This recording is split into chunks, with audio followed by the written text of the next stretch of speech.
talk to you about one of my passions and my interests, which is reading lots and lots of books.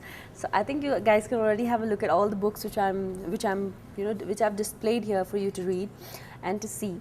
I love a lot of fiction books. I read a lot of psychological books, whether it be Dan Brown or Agatha Christie or Steve Berry. I think all of them are really good authors. So I think I'm going to take you through that. Okay guys, something about books. When do we read books? We usually read books when we're really bored, or when we have a lot of interest in reading or knowing about lots of different things.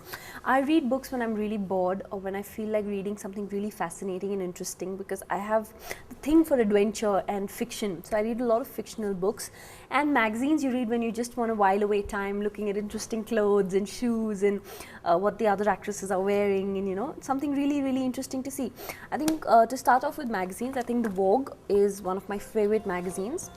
I think it has complete inside information of all the latest trends, the colors, the designs, the dresses, all the in-market fashions, and the shoots being done in the magazine I think are extremely exciting. So all the time you can just go ahead, pick up a Vogue and pick up a Stardust, or pick up like some really nice international magazine and just go ahead and keep reading it and whiling away time.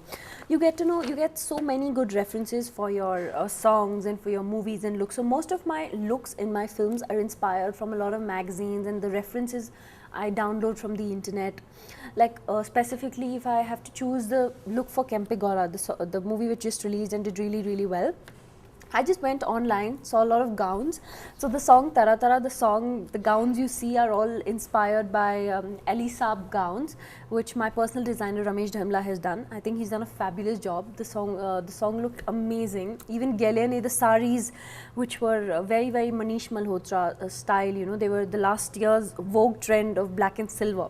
So I think that was something very different which we thought of, and I think it's really appreciated by everybody. Then I think when we talk about fictional books, I think Dan Brown is one of the best authors. Do I have a Dan Brown book right here? I don't have a Dan Brown book right here. Okay.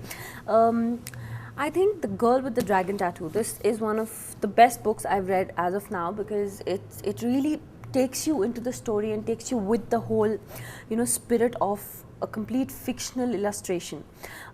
This is also been converted into a film, which I don't think was as good as the book, but because it's, I think, always much better to read a book like the Harry Potter series. Although the films are really exciting, they create a lot of curiosity within you to know what is happening, what's not happening, what's going to happen next. So books just give you a little bit of insight to that. I think they really, the best example would be the Da Vinci Code, which Dan Brown wrote and then it was made into a film. Then The Digital Fortress, which Dan Brown again did. Angels and Demons, I think these are the best books. I think they're very popular books. And I think the Harry Potter series has just been popular as of everybody loves the Harry Potter series. I love the movies better than the books because I haven't really read the books. That's a secret. I've just seen all the movies. This is The Girl with the Dragon Tattoo. I think it's one of the most amazingly interesting books I've read. Although the movie wasn't as good as the book was. Sometimes they tend to make the books much better than the stories, because you can't really illustrate a 700-page book in like 2.5 hours or 2 hours. So that's why our books are always better, and I think it also improves your vocabulary so much, and it's the best pastime, because when you read a book you actually imagine or visualize whatever's going on in your mind. So I think that's something really nice. It's good for creative people, and if you think you are a really good visualizer, I think you should read a lot of books, especially fiction.